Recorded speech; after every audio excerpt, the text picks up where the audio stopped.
हाँ तो गाइज अभी जस्ट चाइना में iQOO ने iQOO Neo 5 वाइटैलिटी एडिशन को लॉन्च कर दिया है, जो कि काफ़ी अच्छे स्पेसिफिकेशंस के साथ लॉन्च किया है। इंटरेस्टिंग फ़ोन है दोस्तों, लेकिन प्राइस मुझे लगता है थोड़ी सी ओवर रखी गई है। तो आज की इस वीडियो में दोस्तों इस फोन के सभी ऑफिशियल स्पेसिफिकेशन और प्राइस के बारे में बात करने वाले हैं। तो गाइज अगर आप इस फोन के बारे में जानना चाहते हैं तो वीडियो के साथ अंत तक बने रहिएगा। और दोस्तों चैनल पर पहली बार आए हैं तो चैनल को सब्सक्राइब कर बेल आइकन दबा के ऑल पे क्लिक कर दीजिएगा, ताकि मेरे वीडियो के सभी नोटिफिकेशन सबसे पहले आपको मिले।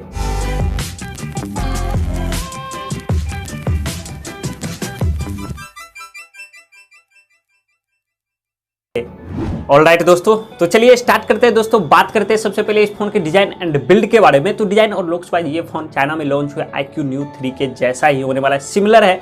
थोड़ा सा चेंज किया गया, इसमें कैमरा हाउसिंग चेंज कर दिया गया, थोड़ा सा बड़ा कर दिया गया, बट कैमरा पैटर्न सिमिलर है। बैक पैनल दोस्तों उसी की तरह प्लास्टिक का देखने को मिलेगा, फ्रंट की तरफ फ्लैट स्क्रीन देखने को मिलेगी, ऊपर की तरफ राइट साइड में पंच होल का कटआउट देखने को मिलेगा। बेजल्स और चिन्ह इसमें काफी पतले देखने को मिलेंगे और 8.93 mm का इसमें थिकनेस देखने को मिलेगा, मतलब फोन थोड़ा सा मोटा होगा। साथ ही दोस्तों ये फोन 198 ग्राम का है, मतलब फोन लाइट वेट ही है बट थोड़ा मोटा है। सिंगल हैंडेड यूज में मुझे नहीं लग रहा है कि कोई प्रॉब्लम इसमें देखने को मिलेगी। आगे बढ़े दोस्तों, बात करते हैं इस फोन के डिस्प्ले के बारे में। तो इसमें 6.57 इंच का डिस्प्ले देखने को मिलेगा, फुल HD प्लस रेजोल्यूशन का डिस्प्ले देखने को मिलेगा, लेकिन इसमें LCD का पैनल देखने को मिलेगा। और साथ में दोस्तों 144 हर्ट्ज का फास्ट रिफ्रेश रेट भी देखने को मिलेगा। डिस्प्ले काफी अच्छा है, ब्राइट डिस्प्ले इसमें देखने को मिलता है, लेकिन अगर LCD की जगह AMOLED स्क्रीन होती तो फोन और भी ज्यादा अच्छा। नेक्स्ट दोस्तों बात करें इस फोन के कैमरे के बारे में।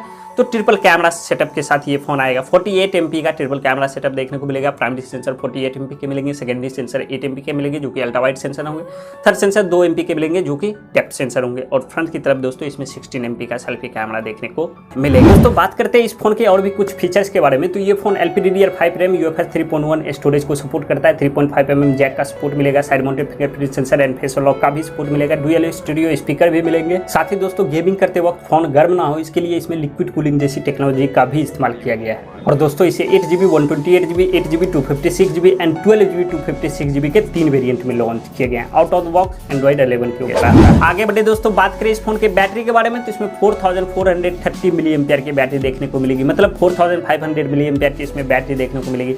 साथ में दोस्तों 44 वॉट की फास्ट चार्जिंग का सपोर्ट भी देखने को मिलेगा। दोस्तों इसके चिपसेट के बारे में बात करें तो इसमें Qualcomm Snapdragon 870 का चिपसेट दिया गया, जो कि Qualcomm के फ्लैगशिप चिपसेट में से एक है। 7 नैनोमीटर फैब्रिकेशन प्रोसेस पे बना चिपसेट है, मतलब फोन में बैटरी एफिशिएंसी काफी अच्छी मिलेगी। Adreno 650 GPU का इस्तेमाल किया गया, जो कि सभी तरह की गेमिंग हैंडल कर लेता है। तो गेमिंग ग्राफिक्स से रिलेटेड जो परफॉर्मेंस होगा वो इसमें काफी तगड़ा। तो गाइस ये थे इस फोन के सभी ऑफिशियल स्पेसिफिकेशन। बात करते हैं दोस्तों इस फोन की प्राइस के बारे में। तो प्राइस थोड़ी सी ओवर रखी गई है, मुझे लगता है 8GB 128GB वेरिएंट की जो स्टार्टिंग वेरिएंट की प्राइस रखी गई है वो है 20,000 रुपये के करीब इस फोन की प्राइस होती है। तो ये मुझे काफ़ी प्राइस ओवर लगी, क्योंकि IPS स्क्रीन है यार, 48 MP का ट्रिपल कैमरा सेटअप है। iQOO 7 जो इंडिया में लॉन्च किया गया था उसकी भी प्राइस है अंडर 30,000 है, जिसमें कि 870 का चिपसेट देखने को मिलता है और AMOLED स्क्रीन देखने को मिलती है। अगर ये फ़ोन गलती से इंडिया में लॉन्च किया जाता तो मुझे नहीं लगता अंडर 35,000 से कम इस फोन की प्राइस होगी। तो प्राइस मुझे पर्सनली ओवर लग रही है। इंडिया लॉन्च को लेकर अभी तक कोई जानकारी निकल के नहीं आई है। अगर लॉन्च किया जाता है तो आपको डेडिकेटेड वीडियो बना के एक्सप्लेन कर दूंगा। तो गाइज इस वीडियो में इतना ही। वीडियो अगर आप लोगों को अच्छी लगी हो तो लाइक जरूर कर दीजिएगा। चैनल पे पहली बार आए हैं तो सब्सक्राइब कर बेल आइकन दबा के ऑल पे क्लिक कर दीजिएगा। कोई सुझाव है दोस्तों कमेंट कर दीजिएगा, और हो सके तो दोस्तों वीडियो को शेयर भी कर दीजिएगा। मिलते हैं गाइज अगले वीडियो में, तब तक के लिए जय हिंद।